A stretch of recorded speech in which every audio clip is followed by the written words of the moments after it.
On est la page, je crois même. Oui, très bien. Regarde ce moment-là. Oui, c'est ça, exactement. Alors, on a fait.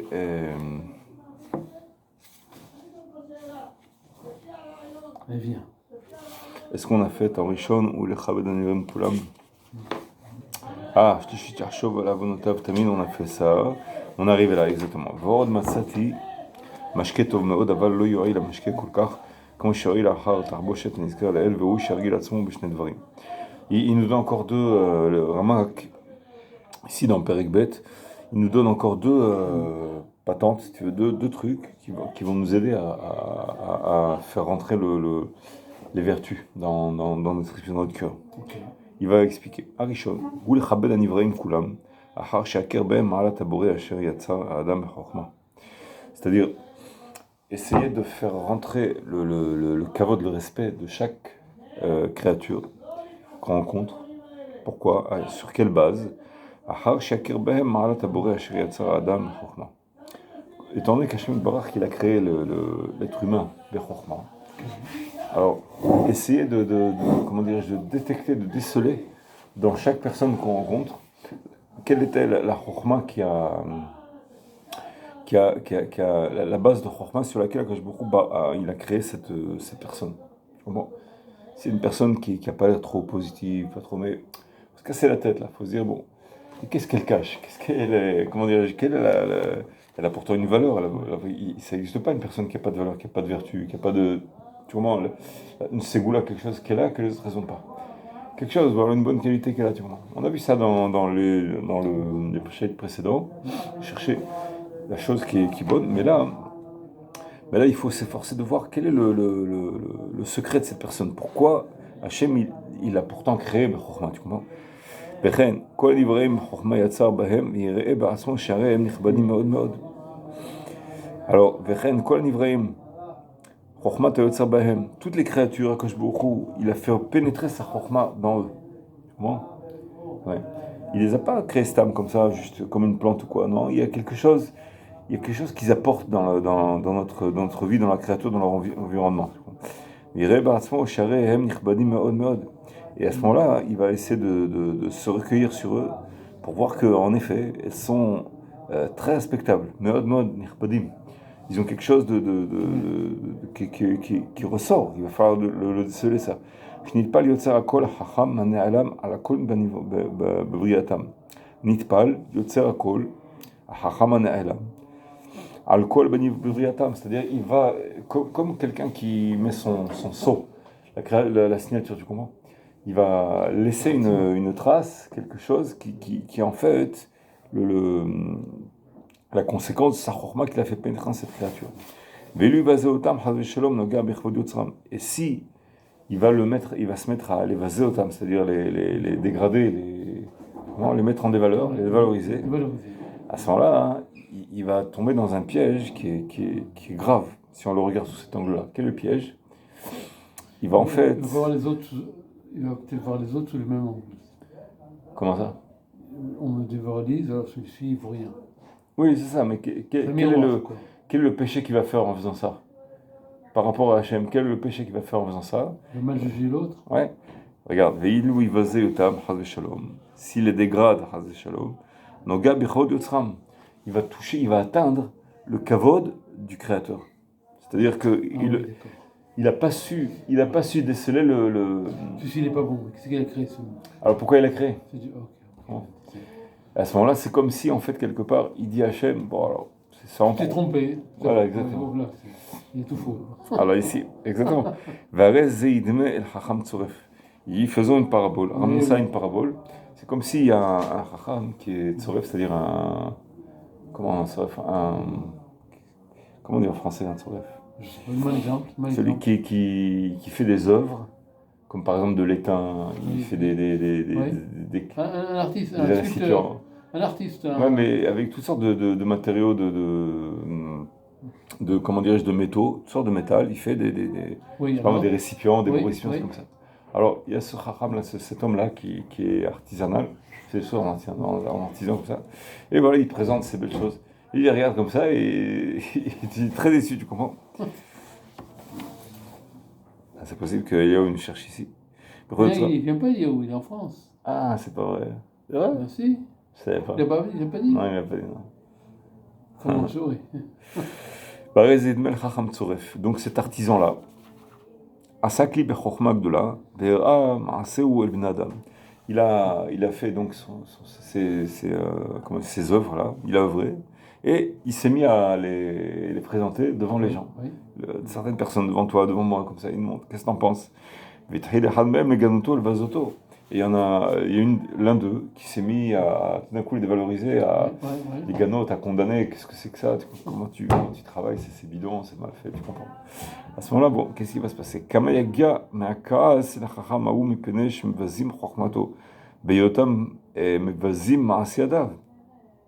Quelle est donc la vexation ou la colère, tu comprends, qui va tomber en conséquence par rapport à cette dévalorisation, cette humiliation qu'il fait. Étant donné que quand il parle de l'œuvre qu'il a fait, il parle de l'œuvre de la personne, de la personne en elle-même. Oui. Comment est-ce qu'elle a travaillé, comment est-ce qu'elle a fait. L'œuvre, c'est la même chose. Okay. C'est pas que c'est la même chose, mais ça découle. Ça vient de lui. Ouais, ça voilà, découle. okay. On appelle ça, dans la halakha, il y a une notion qui s'appelle yada richta, le rallongement de la main. Le rallongement de la main. Prolongement de la main. Donc c'est le prolongement de la main de la personne. Donc en critiquant l'œuvre, le livre qu'il a écrit, l'œuvre qu'il a fait, tout ça, la personne regarde comme ça, bon, elle se sent touchée personnellement. C'est de moi que tu parles, c'est pas seulement de mon œuvre, c'est de moi que tu parles.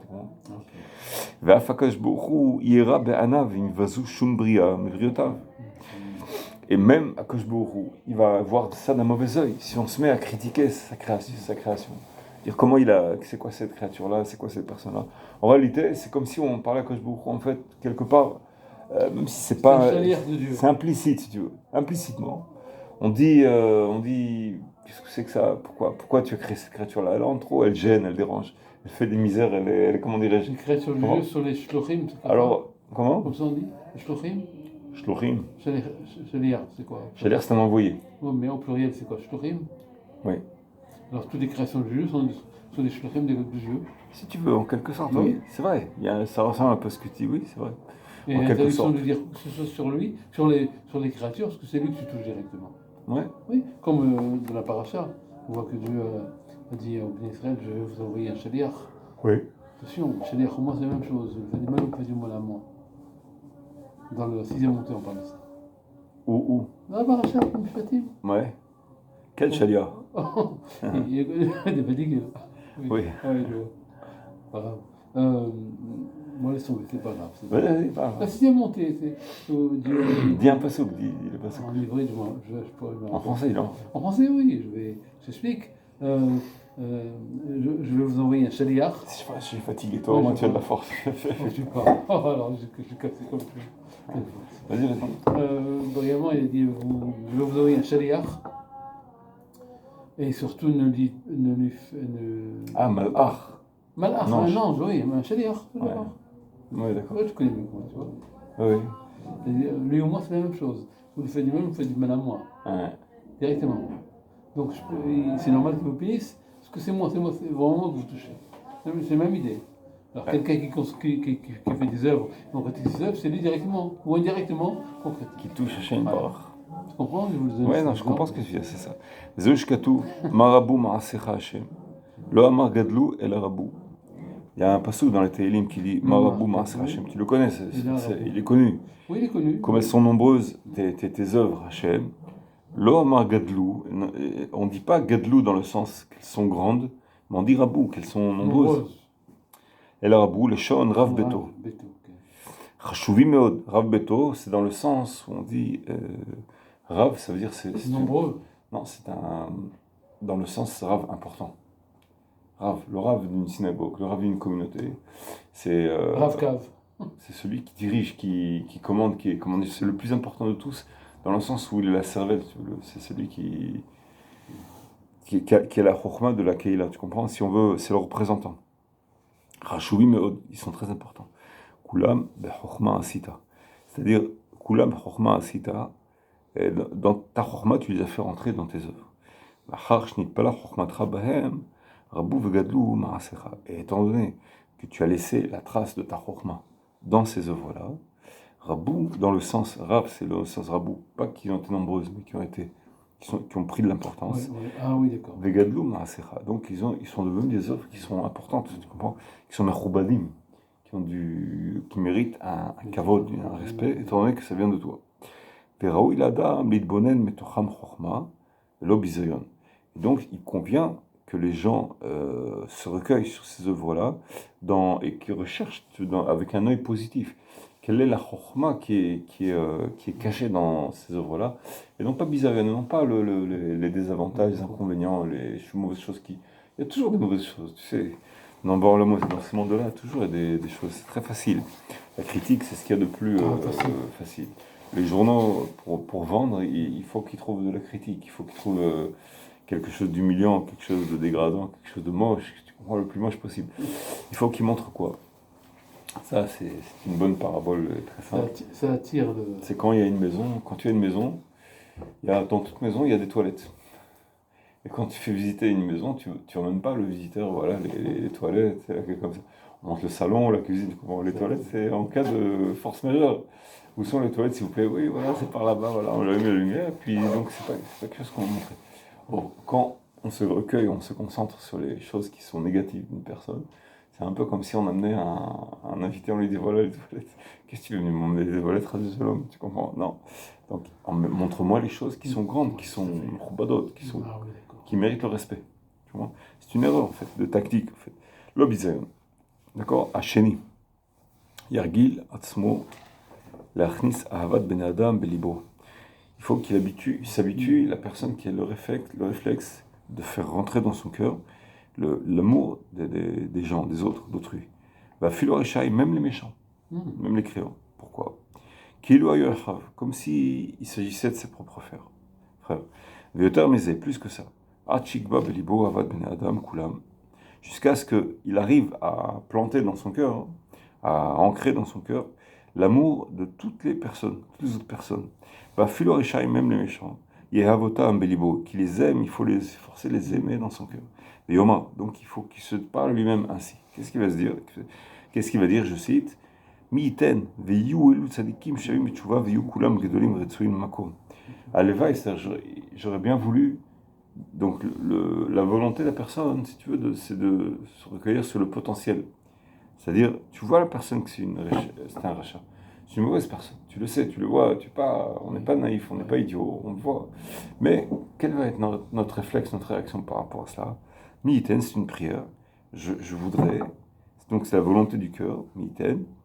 Veyu elu tzadikim shavim b'tshuva. Que j'aurais voulu cette personne-là, tu vois, comme tu la vois maintenant, qu'elle est méchante. Ne te trompe pas. J'aurais voulu qu'elle fasse tchouva, cette personne. Et si elle fait tchouva, à ce moment-là, elles seront, comment dirais-je, elles seront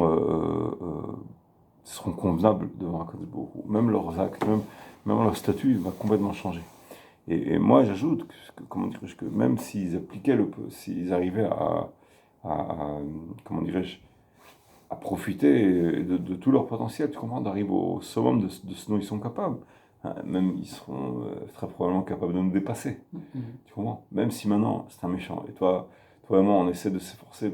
On ne sait pas ce qu'on est, mais on essaie de s'efforcer d'être de bonnes actes, de ressembler aux tzadikim. On s'efforce.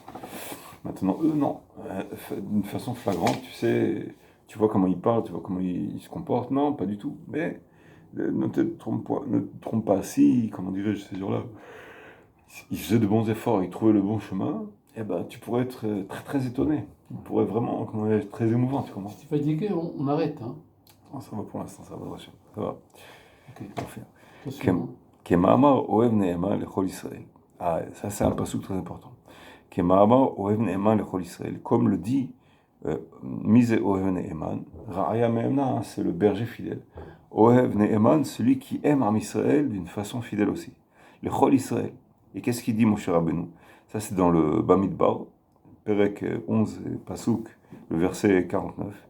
On miten, kolam Hashem nevi'im. Regarde, quand tu connais cet épisode-là, Vas-y, je t'écoute.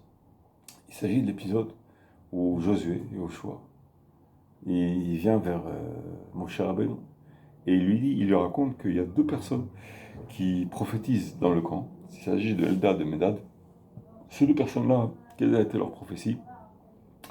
Ils ont dit à Moïse, ainsi, comment dirais-je, tu vas pas faire rentrer un Israël en Israël, dans la terre d'Israël. Et Yehoshua, il va faire rentrer, c'est-à-dire c'est lui-même. Yehoshua, il vient raconter à Moïse que ces deux prophètes-là, ces deux personnes-là, ces deux juifs-là, ils se sont mis à prophétiser que Moïse, toi-même, c'est-à-dire son rave, c'est pas toi qui vas faire rentrer en Israël et que moi je vais le faire rentrer. Tout ça. Alors Josué, il lui dit, fais les terres. Il y a des commentateurs qui disent, donne-leur des rôles importants, parce que quand quelqu'un reçoit un rôle important dans la communauté, d'un coup il n'a plus le temps. Il devient complètement, comment dirais-je, pris, tout ça, il a la tête prise complètement, et là il arrête de faire toutes sortes de choses. Et donc tu les feras taire comme ça. Et Josué, il lui demande à Moïse, fais les terres. Comment ils osent prophéter sur toi que tu ne vas pas rentrer en Israël, que c'est moi qui vais faire rentrer en Israël à ta place, etc. Fais les terres. Alors Moïse, il lui répond, il lui dit, Amkaneli ata, est-ce que tu es jaloux pour moi? Il dit, est-ce que tu serais jaloux pour moi? Il dit, j'aurais voulu que tous soient prophètes. C'est comme ça, que tout le monde en Israël soit prophète. Ce serait plus facile, que ce serait mieux. Au moins, il saurait tout ce que je vous raconte, que Hachem, si vous faites que des fautes à l'avenir, il va vous punir, etc. Si tout le monde est prophète, c'est beaucoup plus facile pour moi, au lieu que je me fatigue à vous raconter ce que Hachem il veut vous dire. Ce sera plus facile pour moi. Alvaï, au contraire, au lieu de les faire taire. J'aurais voulu que tous soient devenus un prophète ainsi, tu comprends, ce serait mieux. Donc c'est la réaction de Moïse, tu vois, la réaction elle a plusieurs vertus, simultanément. D'abord, la modestie, évidemment. Josué, il dit, ne le laisse pas parler ainsi. Et Moïse dit, mais le problème, j'ai pas le monopole de la prophétie. Si, il y en a d'autres qui ont la prophétie de Hachem, eh ben c'est tant mieux, d'abord ils le méritent. D'abord, c'est Hachem qui leur a donné. Et puis en plus, ce qu'ils prophétisent, ce sont des choses réelles qui vont se produire. Pourquoi il faut les faire taire? Et si les faire taire, à ce moment-là, comment dire, ça va empêcher la prophétie de s'exécuter. Oui, non. Et quatrièmement, si tout le monde était prophète, il y aurait beaucoup plus entre guillemets, de bons penchants, de choses qui seraient connues dans Israël. Ce serait plus facile. Vraiment. Donc, comme ça, il lui a répondu. Au contraire, il a découragé Josué d'aller dans ce sens-là. Tu comprends? Miten, kolam Hashem nevi'im, gomer, etc. Et donc, qu'est-ce qu'on va s'efforcer d'aimer? Tu dis que c'est un rachat et tu me dis il faut l'aimer, mais qu'est-ce qu'on va aimer? Sa méchanceté, on va aimer? Non, chas v'shalom. Biyoto mazkir b'marshavto tovot asher bahem. En essayant de rendre flagrant, mettre en évidence les bonnes choses qui existent dans cette personne. Il faut se casser la tête, il faut se donner la peine d'aller creuser, tu comprends? En creusant, on trouve, vous attachez. Et là, il va faire une chose qui n'est pas très objective. Il va cacher ses défauts en ne mettant pas évidence, au contraire, en cachant ses défauts de cette personne-là, tu comprends? Pour lui-même, pour essayer de faire pencher son propre cœur à être enclin à l'aimer, à l'apprécier, tu comprends? D'abord l'apprécier, petit à petit à l'aimer.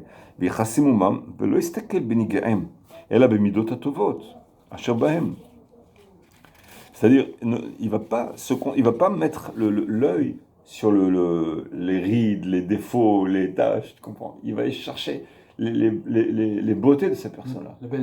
Dans le sens spirituel, je veux dire. Ouais. Quels sont ces bons côtés de cette personne? C'est ça qu'il va rechercher, tu comprends? Il va scanner la personne, il va s'arrêter sur les bonnes choses, les choses qui sont sucrées, qui sont bonnes, qui sont agréables à voir, à discerner.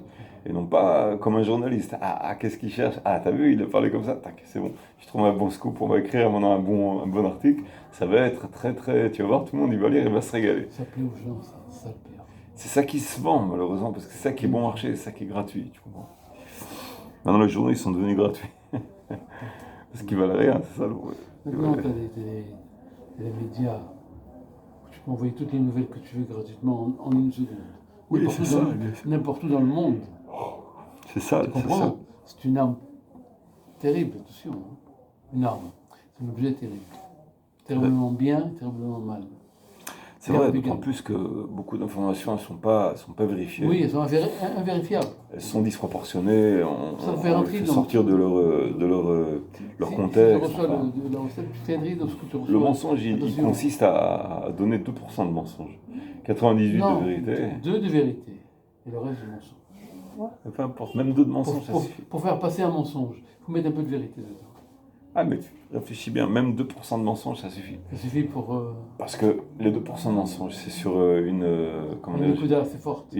un point qui va rendre la personne Oui, soit ça y est, j'ai intéressée, compris.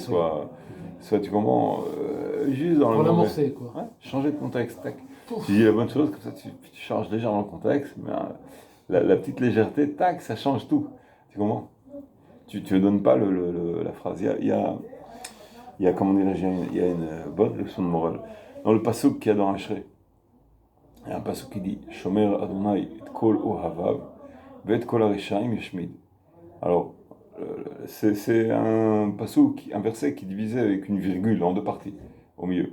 Shomer Hashem et kol ohavav, c'est-à-dire Dieu il garde tout ce qu'il aime. Oui. Ohavav, ceux qui aiment Hashem. Virgule. Ve'et kol harishaim yashmid. Et Et tous les méchants, oui.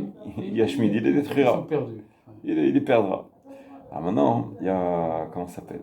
Il y a quelqu'un il y a deux personnes qui étaient complètement, qui étaient un peu, comment dirais-je, qui ont loupé un petit passage du passouk, et là, ils ont rendu ça autrement. L'un, il est venu, il a dit, Kvodara, monsieur le rabbin, je comprends pas. Il y a un verset dans les Télim qui dit comme ça. Alors, Shomer Hashem et kol ohavav, et kol harishaim. C'est-à-dire, Dieu, il garde tout ce qu'il aime et tous les méchants. Et il omet de dire le mot qui suit après, Yashmid. Tu comprends? Kol harishaim, Yashmid. Et il y a la virgule au milieu. Non, il a rendu ça. Dieu, il garde tous ceux qu'il aime et tous les méchants aussi. C'est-à-dire, il aime tout le monde. C'est un peu ce qu'on remarque souvent dans les civilisations européennes, un peu comme dans le style de la chrétienté, comme ça, les civilisations européennes, Amérique. Ils veulent aimer, soi-disant, tout le monde, même les méchants. Et ceux qui aiment les méchants, il est obligé de venir cruel avec les gentils. Oui. Tu comprends?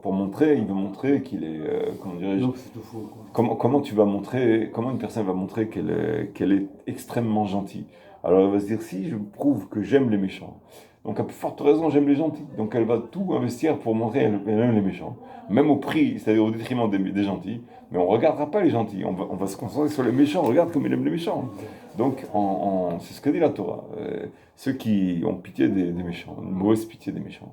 À ce moment-là, Sopho, le Tarzan Barahmanim, à la fin, il sera cruel avec les miséricordieux, ceux qui méritent qu'on soit miséricordieux envers eux, les faibles, les miséricordieux, etc.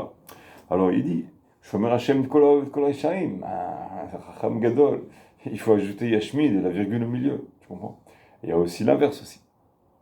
Et kol ohavav et kol harishaim Yashmid. Tous ceux qu'il aime, ce qui aime Hashem, et kol harishaim Yashmid, il les détruira. Bon, il a changé la virgule, le contexte, tu comprends? C'est un bon exemple pour montrer qu'avec une légère déviation, on change absolument tout.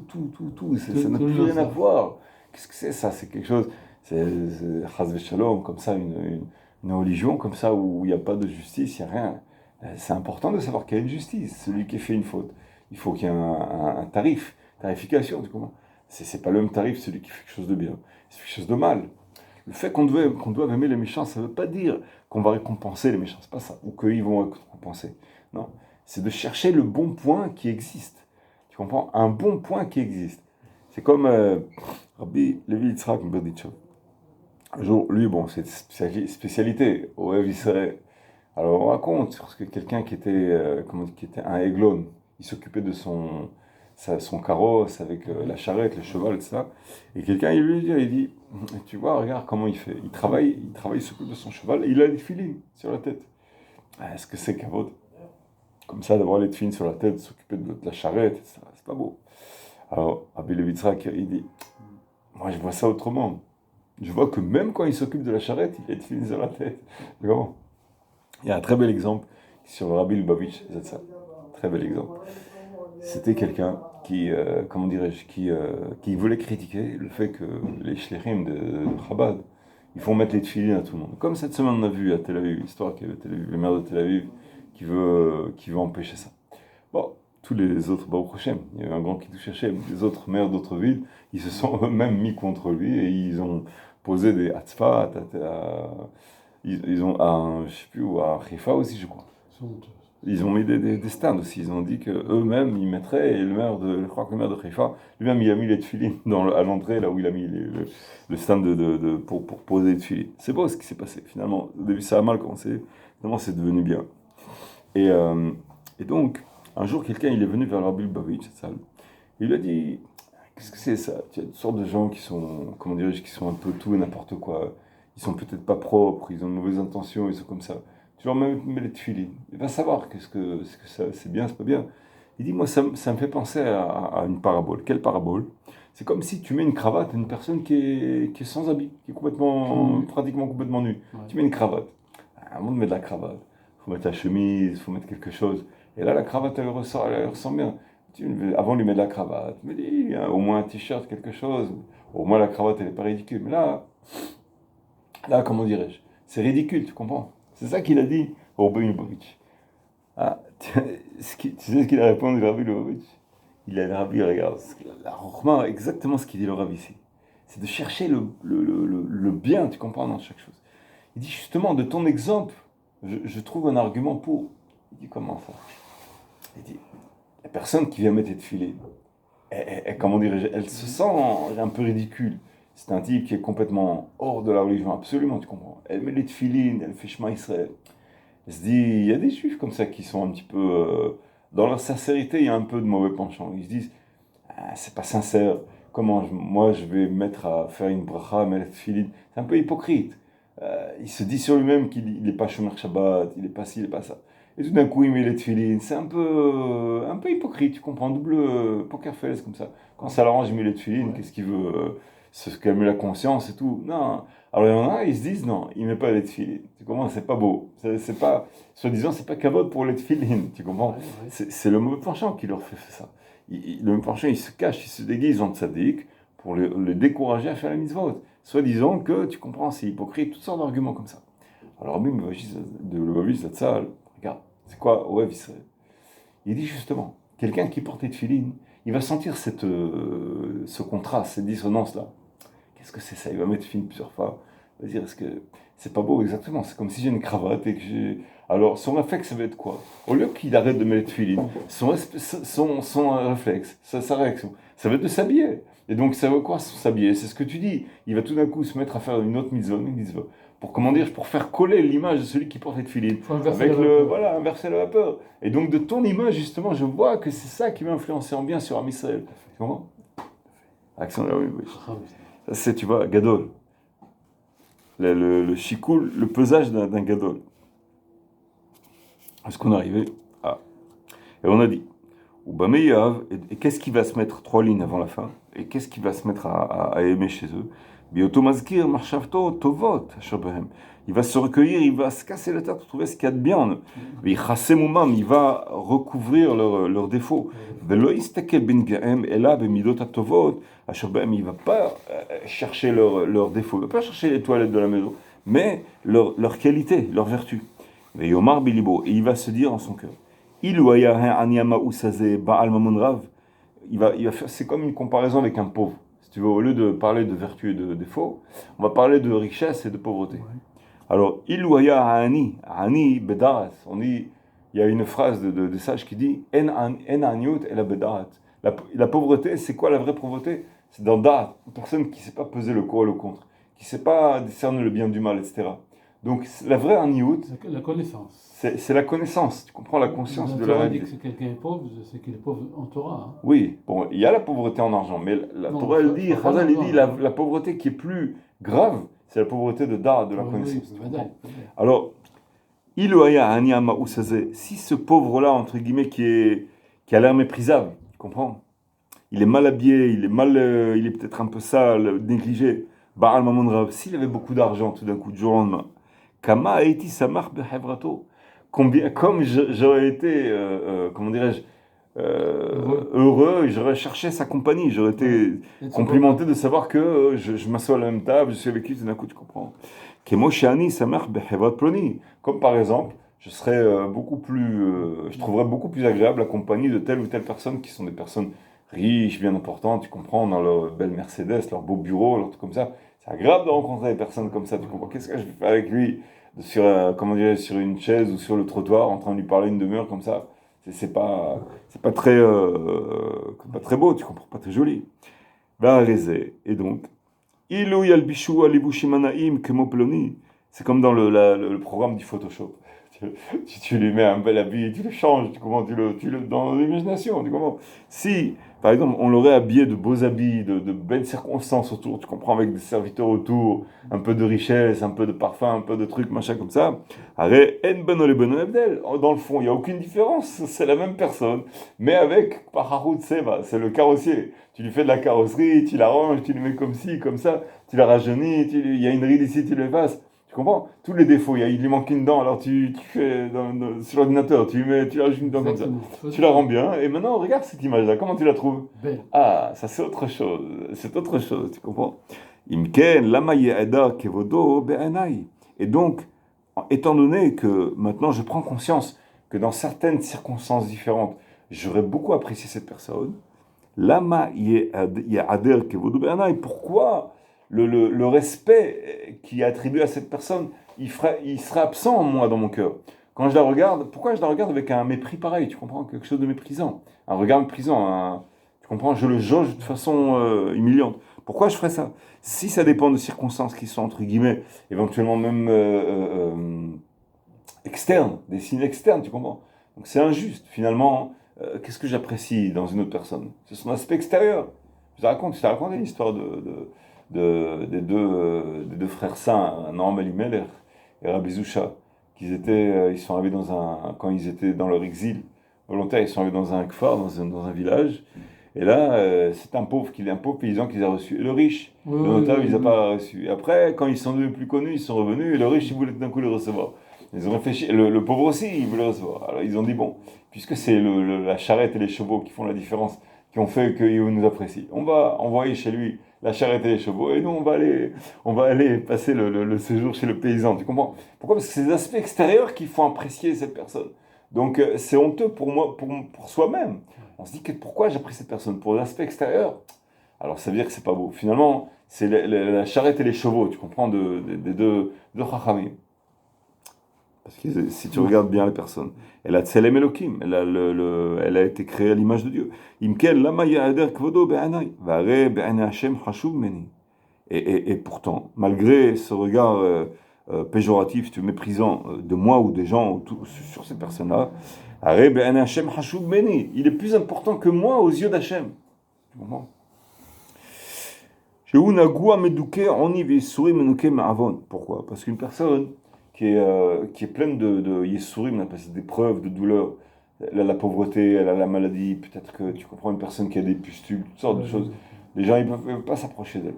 Tu comprends? Mais en réalité, cette personne-là, une personne qui est pleine d'épreuves qui sont épuisantes et rabaissantes. Et donc, à partir du moment où une personne, elle passe des épreuves pareilles, chez Hachem, Hachem, il voit à l'intérieur. Il voit cette personne-là que c'est une personne qui subit des épreuves graves, et donc elle est importante chez Hachem. Chez nous, elle paraît moins importante, elle paraît, comment dirais-je, dépravée, très dévalorisée. Mais chez Hachem, c'est exactement le contraire. Tu comprends? Il y a une Gemara comme ça qui ramène que celui qui a des Yisurim, alors il est considéré comme s'il avait des bonnes actions. Ma'asim Tovim. C'est la Gemara qui parle de la femme de Rabbi Elazar. Rabbi Elazar, Qui dit ça, Gmara qui dit ça? Comment? Celui qui a dit Sourim, c'est comme si qui faisait C'est compté, dans le mérite, c'est comme si c'est compté comme de bonnes actions. Cette Gemara, elle parle de, je crois, peut-être c'est un très grand, qui a demandé la main de la veuve de Rabbi Elazar. Rabbi Elazar, quand son mari il est parti, à ce moment-là, elle est devenue veuve. Et qui c'est qui a demandé sa main? C'est de m'en rappeler. Un très grand Anak. Et elle lui a dit une réponse terrible. Elle lui a dit kli kodesh yishamesh chol. Comment un kli, c'est un récipient, que c'est elle, entre guillemets, en parabole, kodesh, qui est saint, il va descendre de niveau en servant quelque chose qui correspond au chol. Pourtant, c'est un acte, votre Torah.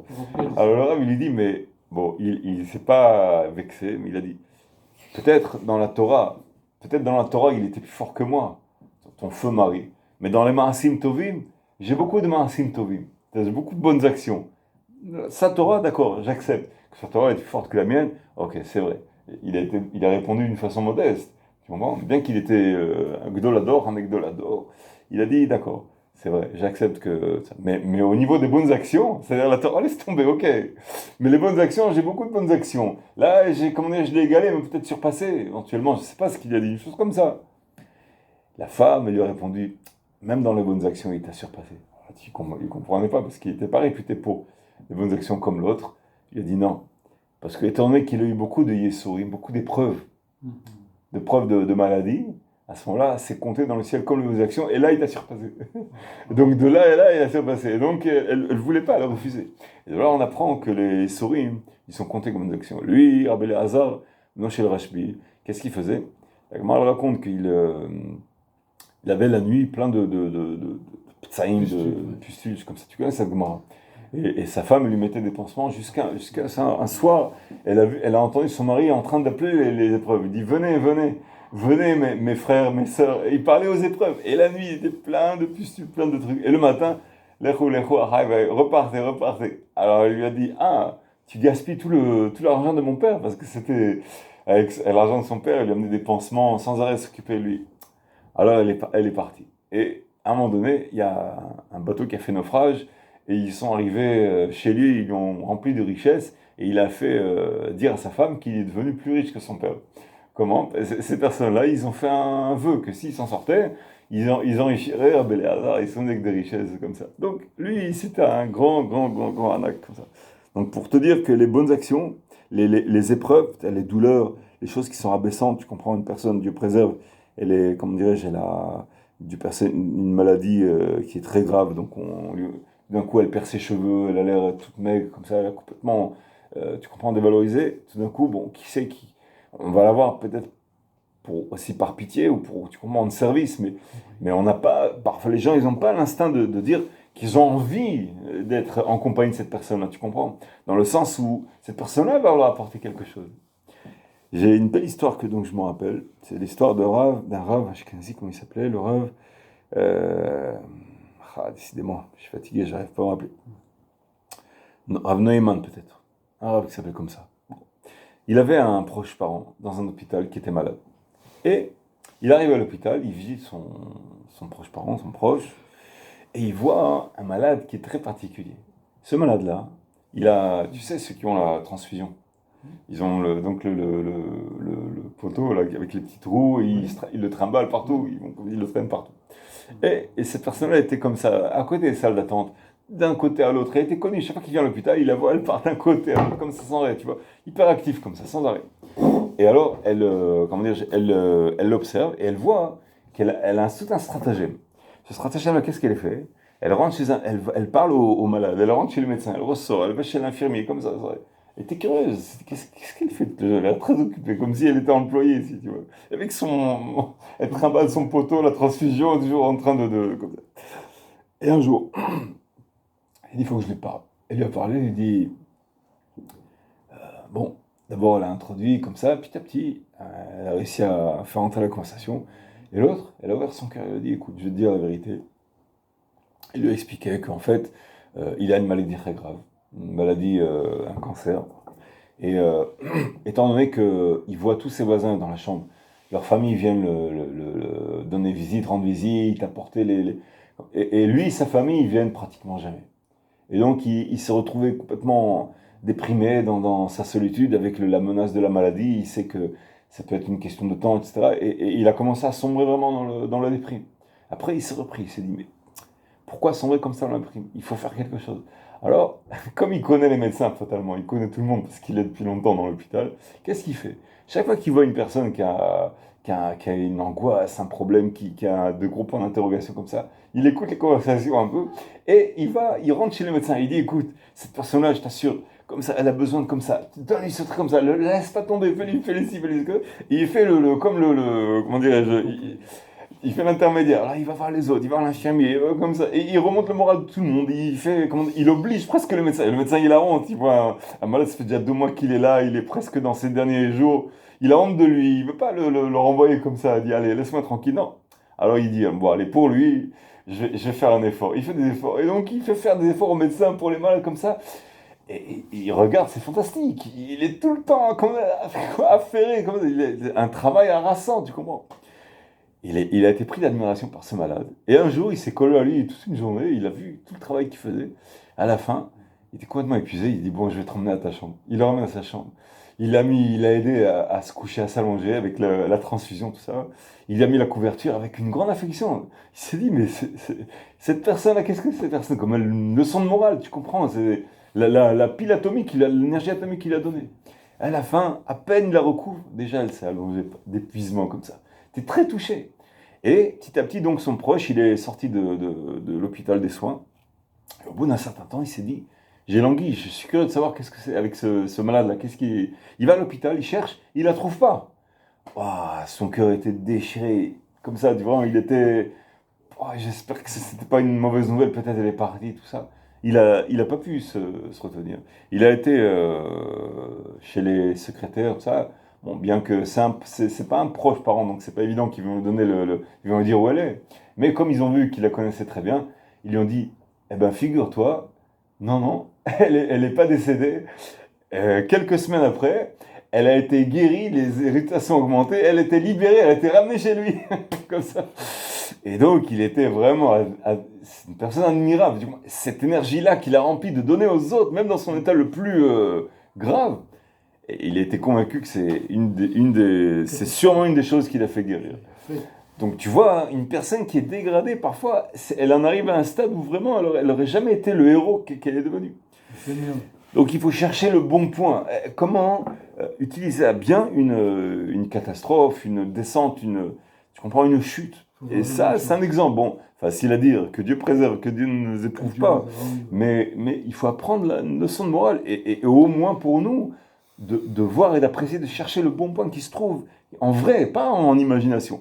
En vrai, ça se trouve un potentiel qui n'est pas réalisé. Tu comprends? Et même si grâce à nous, peut-être on peut aider à faire réaliser ce potentiel. Comment? Et après, quand le potentiel est réalisé, là on se rend compte. J'étais aveugle.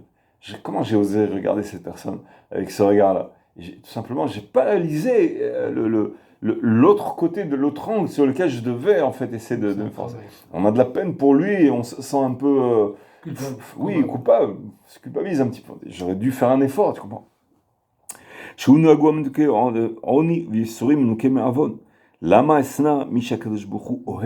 Et pourquoi devrais-je détester celui que Hachem il aime? C'est une phrase forte. Et en plus, si on va plus loin, c'est ce qu'il dit le Chafetz Chaim.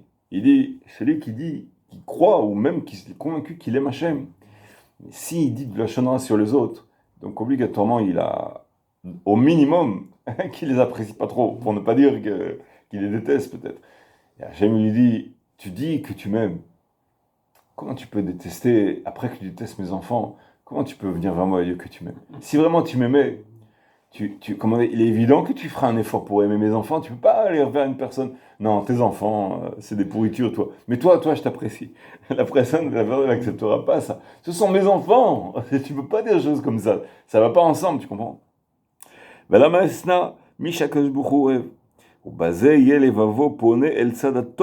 Et donc son cœur, il va l'orienter sur les bonnes choses, cette personne. Et donc c'est là qu'il va enclencher comme le démarreur. Il va faire démarrer la machine pour faire, comment dirais-je, pour faire chauffer le cœur. À ce moment-là, on va voir d'un bon œil, on va voir des bonnes paroles sur lui. Tu comprends? Tout ce qu'on a vu avant. Tu vois, au début, dans l'introduction, il a dit, j'ai encore 2 trucs qui vont, comment dire, mâcher, c'est-à-dire juste un calmant, tu vois, quelque chose. Et ce calmant-là, en fait, il s'avère être le démarreur pour pouvoir accéder à toutes les vertus auxquelles peut-être on n'a pas encore réussi à accéder. Donc c'est le démarreur ici. On est arrivé, bon, prochain, Père Iftichi. Eh ben, tu vois, ça m'a guéri cette histoire.